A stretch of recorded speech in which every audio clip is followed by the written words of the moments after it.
Well, good evening, and it's good to be back with you this evening. And next week, I'll be on vacation, way out in California in the forest, visiting the Gallo family, who you know their name, and then I'll be up in the mountains for a week in the woods. I'm so happy.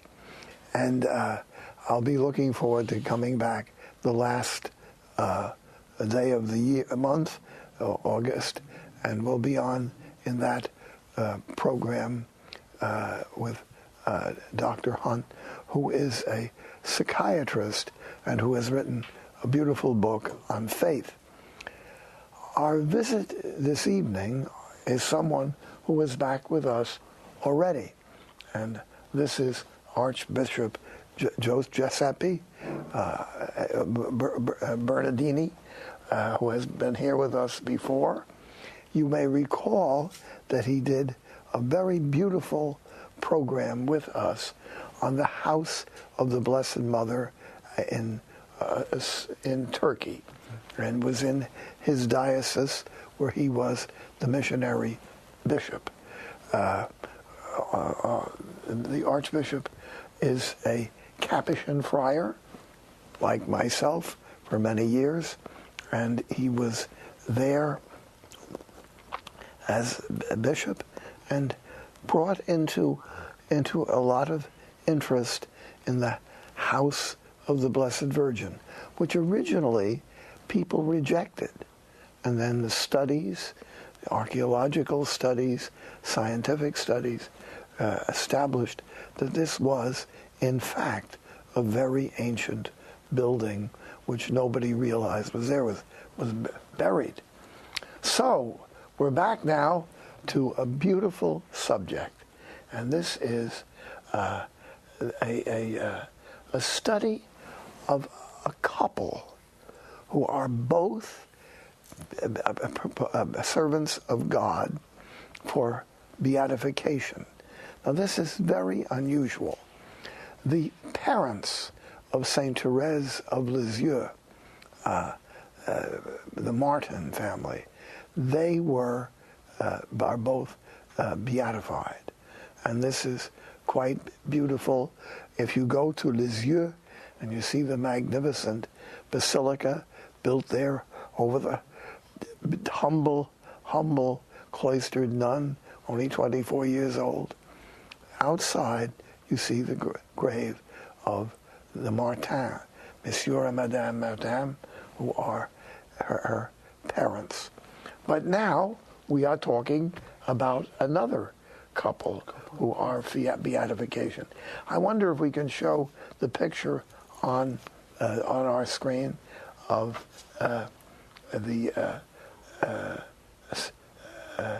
Sergio and Domenica Bernardini. We can see that nice bit. There they are. And this picture was taken in 1964 at their 50th wedding anniversary. And it's a lovely picture. They lived in northern Italy, Modena. And could you tell us, Archbishop, a bit about your parents? What were they like? They were very normal Christian, humble people, simple people, living on the mountain in the Diocese of Modena, and very, very deep Christian with deep faith, and total confidence in the divine providence. Divine providence. Well, Yes. I could see that that's why you would need it, because during their years, the Second World War Yes. swept over Italy. Yes. And when they lived up in the north, was it invaded, or Yes. or had they already just surrendered? No, was invaded actually in the area where you live? our family. The war stopped 1 year. The German army make a line of defense against the American and English, and they fight together for 1 year over there. Actually, in that occasion, one of my sister got blessed earth by a bomb. So You it was recall this yourself, right? Yes, it was a very difficult time, but they survived, always being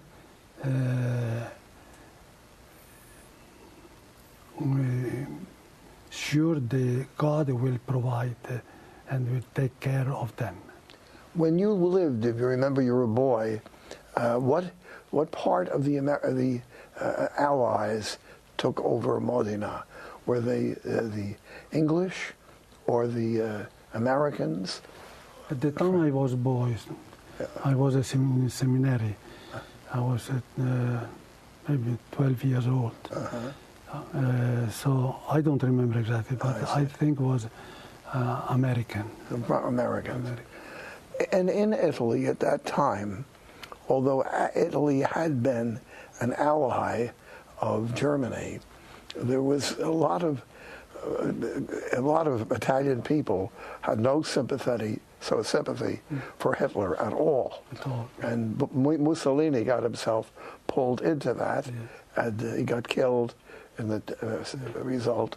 But very quickly, a very good Christian government was established by anti-fascist leaders, De Gasperi. Alcide De Gasperi. Yes. They did a beautiful job.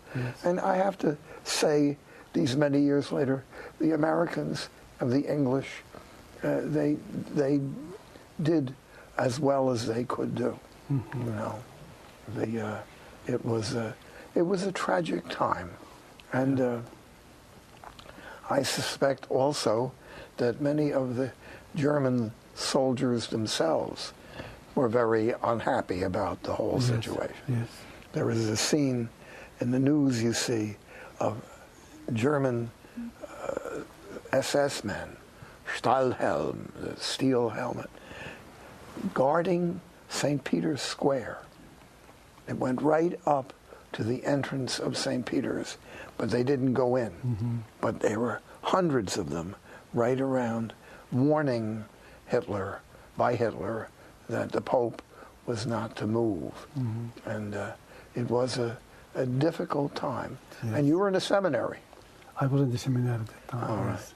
Now, how many in your family altogether? 10 children. 10 children. 8 girls, 2 boys. And 6 of my sister became nuns. 6 of your sisters became nuns. And the 2 boys became priests. Yes, they almost lost the whole family. And there's a picture of the family right there. And way over on the left, that rather handsome-looking friar with a black beard and his, you see the white robe, that is Mrs. Bishop, Archbishop, right there. Right? That's your brother. Yes, yourself. And your other brother at the other side, he's also a Capuchin. I believe so. Yes. Now your sister... He has a beard because he's a Capuchin. I have no beard because I was already missionary in Turkey. Oh. So I was back in Italy just for celebrate the How many years were you a missionary in Turkey? 47 years. 47 years. Yes.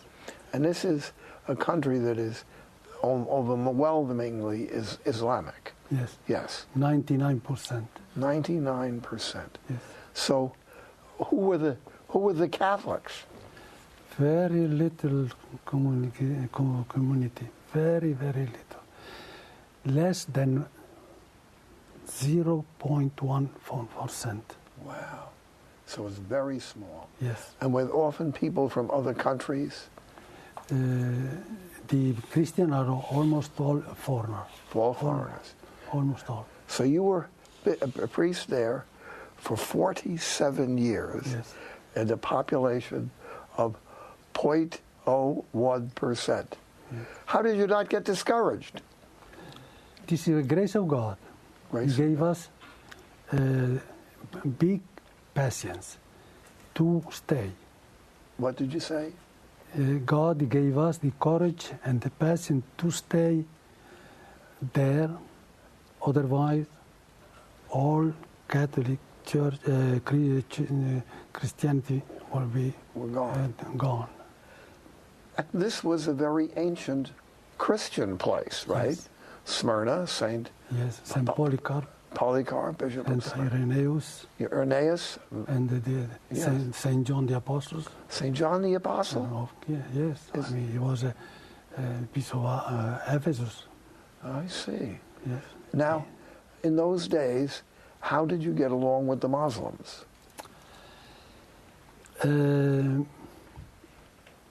Accepting the law and acting as they want. I mean, just a little. The Turkish law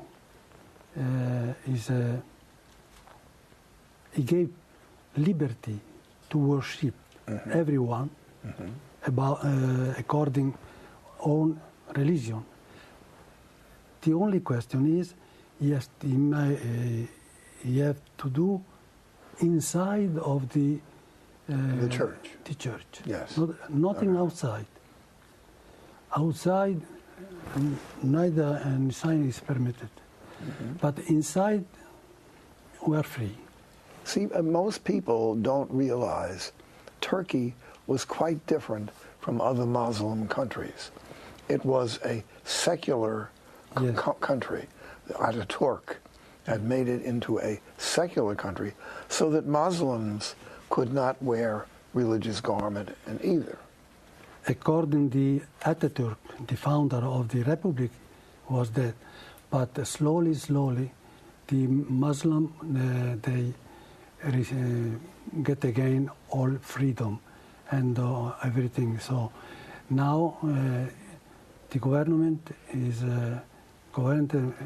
led by Muslim party. Yes. Well, do they treat the Christians all right? Pardon me? How do they treat the Christians in Turkey? The present for us, for Christian, nothing changed. Nothing changed. Nothing changed. Only for the Muslim local national change, but not for the other religion. Can you imagine, friends in our audience, being a missionary all your life, 47 years, and you were legally forbidden to have anything to do with trying to bring people to the church? You were a presence. Yes, it was a presence. But the Catholics, they was coming at the church, and we have our pastoral action work in the church and we want to do. About the Muslims, proselytizing is absolutely forbidden. Yes, so we can't propose to them our religion. But we can answer to their question. And interesting is that many young people, they were coming to our door, to the church, asking for the book, gospel, the book about Jesus, and many questions. So we answered, and this was very good pastoral action, and they got also good fruit because some of them they asked for baptism. And you could do that carefully. Carefully. Now we have a break, but I want you to think while we're having our break. Here is a man spent his whole life in a mission where he had to be only be a presence. It's a remarkable thing. We'll be back in a couple of minutes. Okay.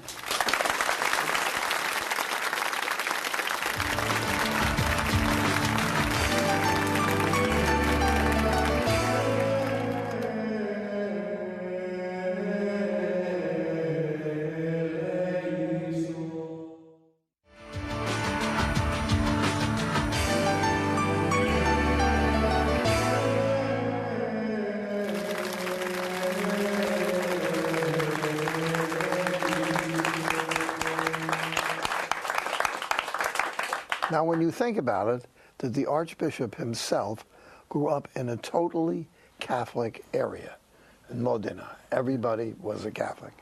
And then he moves to Turkey, and 0.01%, and all his life.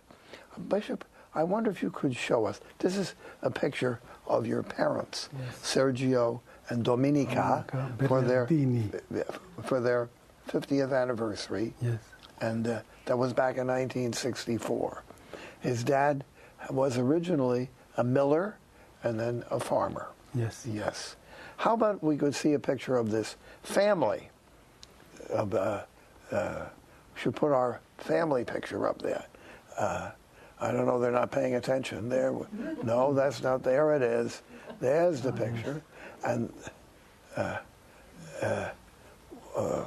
that one right there, and way over on the side, on the right, on the left, is Archbishop Bernardini, and his brother, the other side, is also a Capuchin friar. Also a priest? Yes. A priest? Yes. Missionary? No, he went stay in Italy. Stay in Italy. And you see the four sisters in the back. What community did they belong to? 5 sisters. 5 sisters. Our daughter of St. Paul. Daughters of St. Paul. Yes. Now, when the Daughters of St. Paul were founded, this was seen to be a very modern idea. Yes. Sisters for running a bookshop, yes, and printing books. And the Daughters of St. Paul have been dear friends of mine for many, many years. Yeah. And they have a lovely Catholic bookshop right in the middle of Manhattan, and publish and sell all kinds of wonderful Catholic books in several large cities. So they were Daughters of St. Paul, and they knew the founder, Father, yes, Alberione. Alberione, yes. Giacomo Alberione, yes. And this was a radical idea. Nuns publishing books. Whoever thought about that, you know? And so you see your whole family was there. And they survived during the war. Yes. Yes. No one was hurt or anything? No. No? No. Only one of my sisters was hurt. Was hit with a bomb, a bullet. Now, Archbishop, tell me about, and our audience, about your parents. Here are old country people, and many of our audience don't quite even know that mean by old country people. Something like divorce is utterly unknown, unthinkable, and it would be usually a large family, right? Yes. 8, 9, 10, 12 yes, children. Yes, yes. And that was the Catholic life at that point. Now, how many of those brothers and sisters are still alive? 2 brothers and 2 sisters. But the others have gone to God. Did any of them live here in the United States, like yourself? No, only my father he came in the state, and he worked in the mine in Illinois for about less than 2 years, because he got hurt and he was hurt here. So after he went back to Italy. It was very, very common for Italian working men to come to the United States and work for a few years. One of those people is the father of Padre Pio.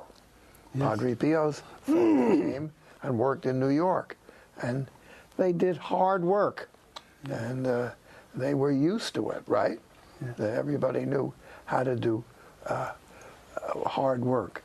Now, when you got to become a Cappuccino in the province of Parma. That's an ancient city famous for famous Franciscans, Giovanni di Parma. Giovanni di Parma, yes. And the Capuchins were there, and they sent into Turkey a very bleak mission. What other missions did they go to? The Capuchin of Parma? Yes. In Australia and in Africa, Central Africa. And they were quite successful in Australia. Yes. Yes, numbers of Capuchins in Australia. And of course, the Capuchins were constantly a large number of the missionaries in Africa. Yes. The original African missionaries were the Holy Ghost Fathers and what is called the SMA, the Society of African Missionaries. Yes. And they're both around this day. And then other more monastic orders like the Capuchins and others went into Africa. But you ended up in Turkey. Yes, because when after I was ordained priest, 3 years later I asked to go in mission. Australia was closed as a mission, so they sent me in Turkey. Now, was after the war? In 1957. 57. Yes. But after the war. So you went to Turkey, where you hardly ever saw a Catholic. How did you survive? With the help of God. The help of God. Yes. There, our audience, I want you to see that. Yeah, the help of God. I can say that I had some moments I was discouraged, but I said, no, I must stay, obey to the church. So I stayed. Were you surprised when you were made a bishop? Extremely surprised I was. I answered to the nuncio. He called me to say, you are appointed a bishop. I said, you are joking on me. Please don't joke on me. And he said, no, I am serious. You have to answer. So I wait 1 month before to accept. I was afraid, actually. I was. Now, where were you ordained? I was ordained in the Cathedral of Modena. You went home to your home place. Yes. That must have been a great day. Yes. The cathedral was filled up, so it was very good. Yeah. And who ordained you? Monsignor Bruno Foresti. Bruno Foresti. He's still alive, more 90 years old. God bless him. Yes. How do you like that? Yes. Still around. Yes. And in Europe, bishops are called Monsignor. Monsignor. In this country, we only have priests who are Monsignors. Yes. But it means my Lord, Yes. your Lordship. Yes. When I was in England teaching, I was coming someplace, and this lady asked me a question, and I answered her, and she said, "Thank you, my Lord." The first time, only time in my life anybody called me my Lord. She thought I was a bishop, say. And those many years now, you are somewhat retired at this point. Yes. Where do you live now?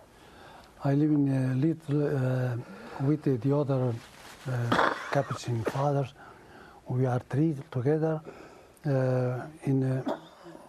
We take care of a small but beautiful sanctuary, Our Lady of Good Health. Our Lady of Good Health? Yes. Where is that? Near to Modena. Where? Near to Modena. About Modena. 15 miles from Modena. I see. South of Modena. But now when you're over here, where do you live? When? In the United States. Oh, I was in Vermont. Vermont.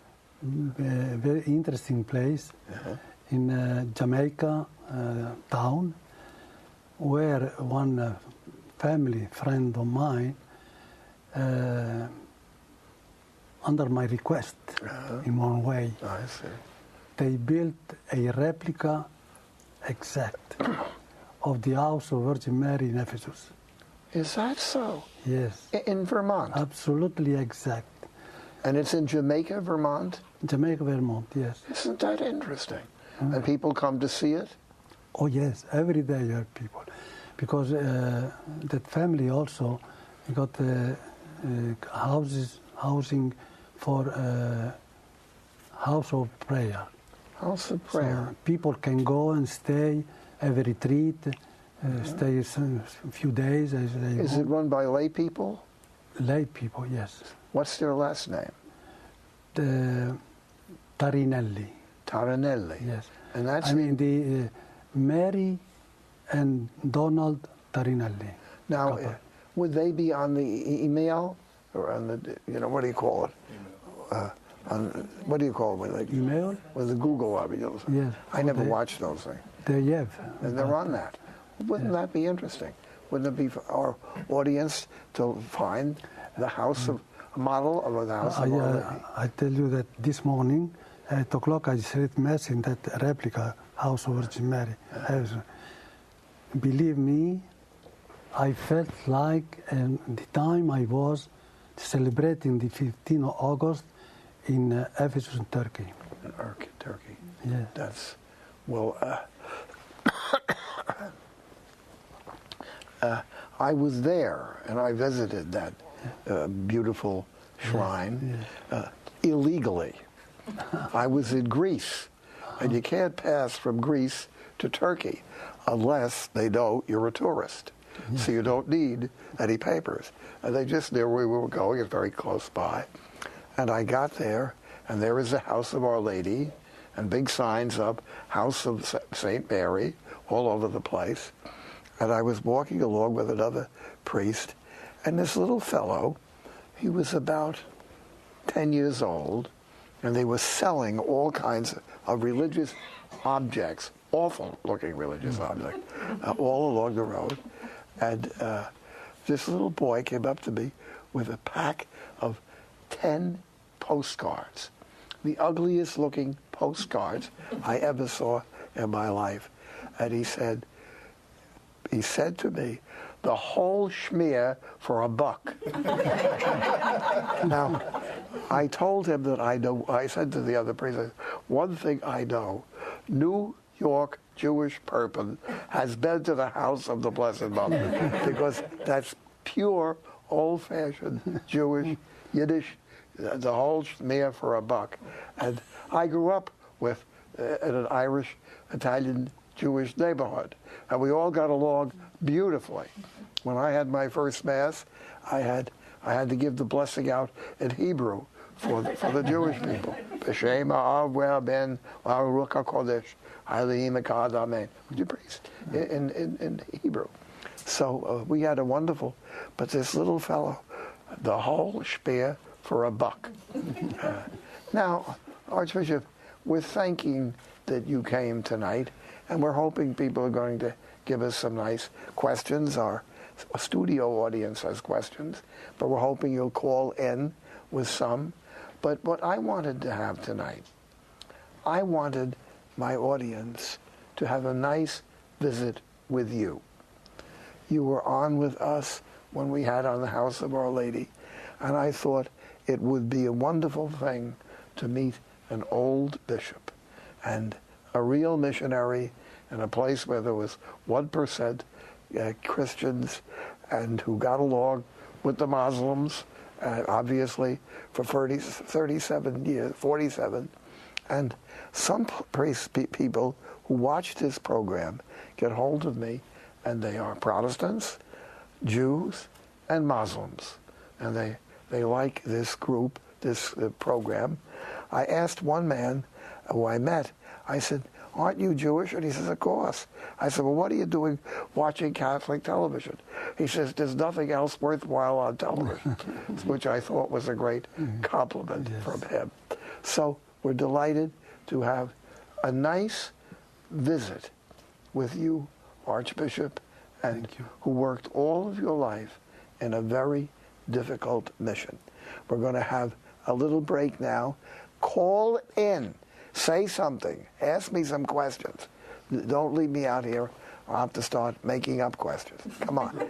Get thinking. We'll be back.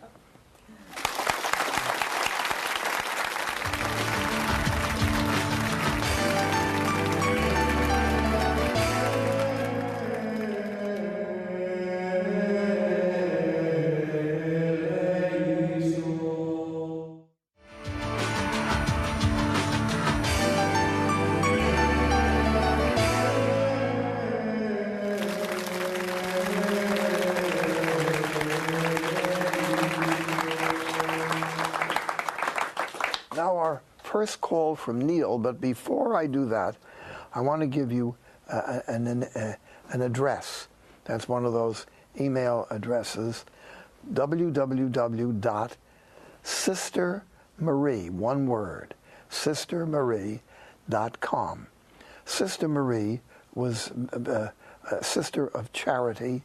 Her last name is Demandat Gramassi, and she died in 1915, and she was the person really behind the recognition of the house of our Blessed Mother, and she has proposed herself for beatification. So if you want to be in touch with the organization, www.sistermarie.com, and they'll send you some material on it. You find out about the house, and it's a beautiful, beautiful thing. She had gone there, and as a young sister, and she worked very hard all those years to make this work. And you get a beautiful little picture of the house. Now, Neil, what's your question? And where are you from? Good evening, Father Groeschel and Archbishop Bernardini. Father Groeschel, bless you all the time. My prayers are always with you. You're a blessing. Archbishop Bernardini, I'm Armenian, and I have a lot of family roots from years ago from Turkey. The Armenians are Christians, but during the problems they had in the early 1900s for years in Turkey, did the Armenians camouflage themselves as Muslims back then, to camouflage protect their Christian identity, or were some of them very influential in helping you spread Christianity to the rest of the people in Turkey? Because the Armenians usually end in IAN and YAN. A lot of them had to change their last names to protect their identity with the problems that we're having. So my question to you is, how did the Armenians react out there to the spreading of Christianity? Were they fearful? Were they helpful towards you? Or did they convert the Muslim period? I know my family was Christian, Catholic, and I never changed it. So therefore, that's my question. God bless you all, and our prayers are always with you. God bless. Now, Archbishop, just putting it simply, what has been your experience of the very small Armenian refugees that stayed in Turkey?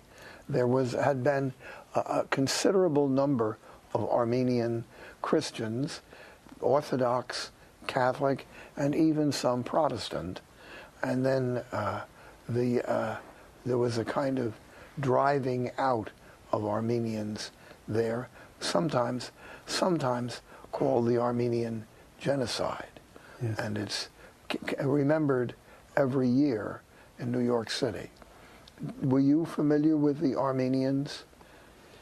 Not too much, because the Armenian, as most other Christian, there are most all in Istanbul. Istanbul.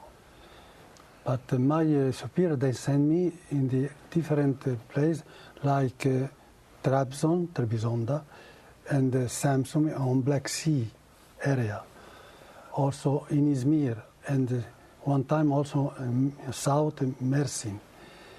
And there, I never had a congregation, Armenian congregation there.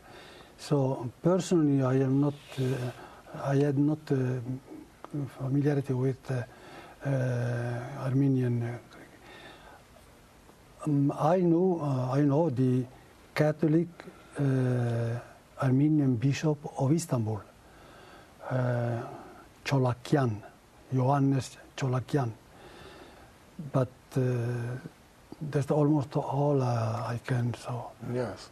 Well, in New York, we have a very beautiful Armenian cathedral, St. Vartan's, which is fairly recently built, maybe 30, 40 years ago.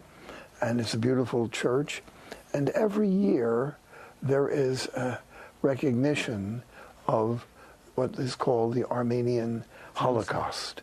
And people come from, I was to the service, and then it goes up, and at least a few years ago, it ended at St. Patrick's Cathedral. So we would, I had many friends in the Armenian community. And there is, in New York, there is Armenian Catholic bishop who's in Brooklyn, and is Armenian. There are two Armenian archbishops, Orthodox, in New York City, from two different places, Cilicia and Armenia. But it was a sad story. yes, And I understand, I had heard, read, that a number of people from whose ancestors were from Turkey expressed their concern and their they don't like the word Holocaust, but it was a terrible event. There was a beautiful book by Franz Werfel, who wrote the song of Bernadette. He also wrote a book about the Armenian Holocaust, and the Franz Werfel. We have a call from Laura. Laura, where are you from, and what you're going to tell us? Yes, Shrub Oak, Yorktown, and I'm a mother of 6, and we, Archbishop Bernardini, my husband and I are very much inspired by your story and your family, come from such a devout and holy family. And we're very motivated by this, and want to ask, what would you say would be a key ingredient, if you will, in raising up such a devout and holy family as yours? Can you? Well, Laura is asking you, what would you suggest for a family that has a number of children? Laura has a number of children, and I know them. And what would you suggest to parents trying to raise several kids in this kind of world that we live in? Make some kind of wise observation. I don't know. It's not easy, because the situation is so different that the time when I was child, when I was in my family, we were in the little farm. We had little of, but we have everything from our little farm. So, but now with actual society, it's so different. So different, yeah. I don't know what to suggest. My parents, they made a very strong experience on the divine providence. They never had a doubt about that. So when they start to have a number of children, and the neighbor was telling them, you will be ruined. You will be little boy. You can't raise so many children. And my parents said, God is with us, so we, with the work, they did. You know, it's a very different world in which we live now. Laura happens to belong to a rather large family, and they stay together and are a good, very good example of a large. I am sure. But a great many people don't have that. Think of how many people listening to this night who are single parents. Now that's very hard. And I always, as a priest, try to show special concern for single parents, usually single mothers, but sometimes single fathers. And a child comes from one parent, special concern. And then, having worked at Children's Village for so many years, worked with a number of kids that did not have typical families at all, and yet 2 of them are grown men now in their 50s. I was their chaplain, but I'm 77. And you know, they work for us and do a fine job.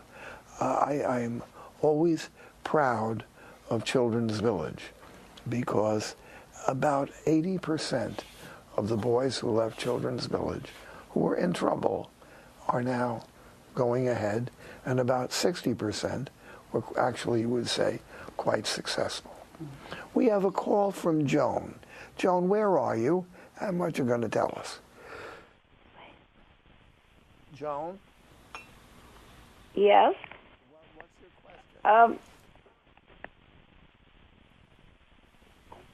I would like to know why Archbishop Bernardini's parents were canonized.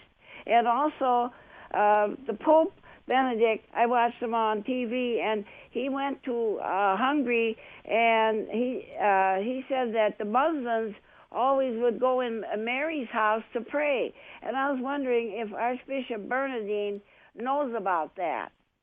Well, familiar with the Muslim people praying at Mary's house. Yes, I know. Absolutely, right? Actually, I can testify that the visitors of shrine of Ephesus, at least 50% are Muslim. Yes. Muslim. Yes. Yeah, and they pray. And the Holy Mother listened to them. Oh, yeah. Because I experienced also that. Many people, Muslim, coming back with some present to give to leave at the shrine because they got what they asked for. And the interesting thing is that most of them, the prayer of the Muslim woman was to get, in order to get a child. Good child, yes. And they did. Yes. They did, yes. I was visiting in the Holy Land what is called the Milk Grotto. It's a kind of obscure sort of place and a little bit of a shrine. And there was all Muslim women all day long coming in, praying that they would have a nice, healthy baby. Yes. So we thought it was a big image of the Blessed Virgin feeding the Christ child. Yeah. So we have a nice call here from Donna. Donna, where are you from? What you going to tell us? Yes, Father. I'm Donna from Clearwater, Florida, and I was telling your folks here that in Istanbul, the Patriarch Bartholomew has been forced by legal decree, by law, to shut down the seminary in Halki, which is the seminary that he graduated from. And the rule is that if you were not educated in Turkey, born in Turkey, that you cannot be elected patriarch. So the problem is there's nowhere to educate Orthodox priests for the patriarchate, and therefore, at some point when he dies, who's going to be the next patriarch? I mean, they're by law they're trying to wipe them out. I know that problem. The bishop says he knows this problem. And that's true. The college seminary Orthodox was closed, and is at least 30 years and more maybe they tried to reopen, but until now they got not permission. They didn't get permission. Also, your former Jimmy Carter president, he put pressure on the Turkish government to reopen, but the actual government, the prime minister, maybe in order to get easier in European, member of the Europe membership, Europe, they are talking about to give some facility. For instance, that's true that the patriarch should be Turkish citizen. He what? He must be Turkish. A Turkish citizen. Yes.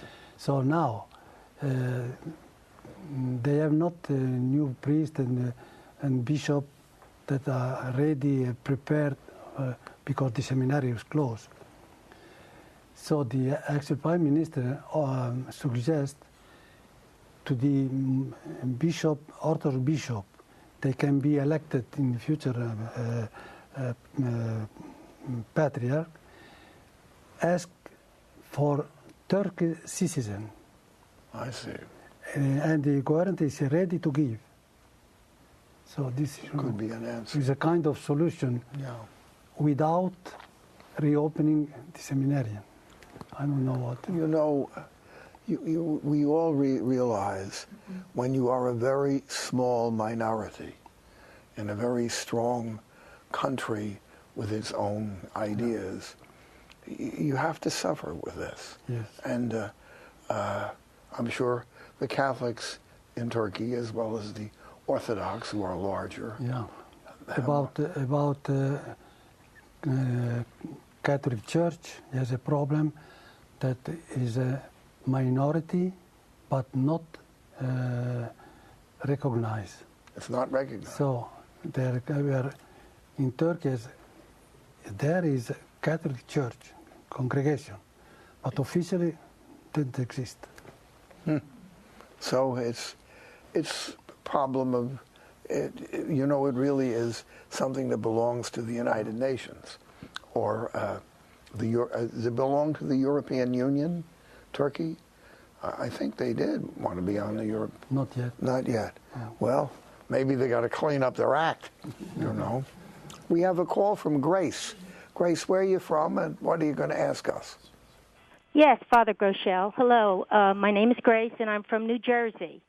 Good. And I have a question for the Archbishop. Archbishop Bernardini, can you speak on the heroic virtues of your parents that were considered for their process of canonization? I know that you did speak on their trust in divine providence, and especially in having a large family. But I know it would be very edifying for us married couples to understand and to see your parents as role models of what constitutes heroic virtue in the sacrament of matrimony? And also, if you can just briefly speak on any of the miracles that have taken place, which are now being considered for their process, I would appreciate it. I thank you very much. God bless you both. About the miracle, not yet. Many people claim to have received special graces. But not a miracle right now. They're not yet a miracle yet. No, not yet. About the vision of my parents, I think the secret of their sanctity is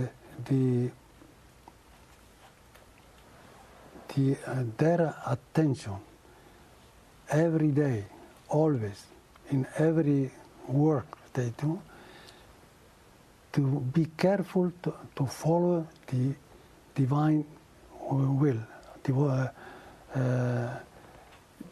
to do according the law, the gospel. I mean the law of God, and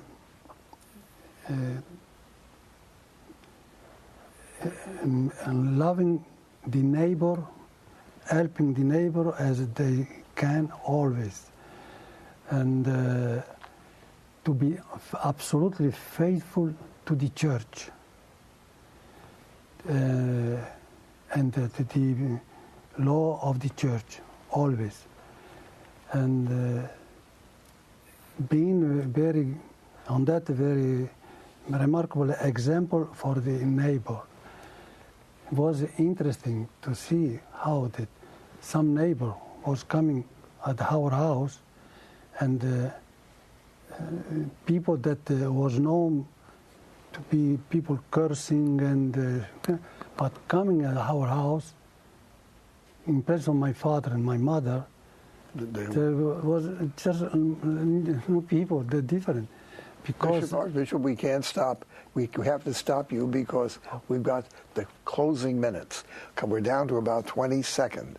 And I think we had a lovely visit with a very devout, fine bishop of the missionary church. O Lord, in your goodness and mercy, look down upon all of us, but especially on Turkey, the Muslim world, and ask everyone out there to give their grace to the Muslims so you will understand the rest of us. We pray through Christ our Lord. Amen. May Almighty God bless you, the Father, the Son, and the Holy Spirit. Amen. And don't forget, we have to help Mother Angelica keep EWTN going, so we're very grateful.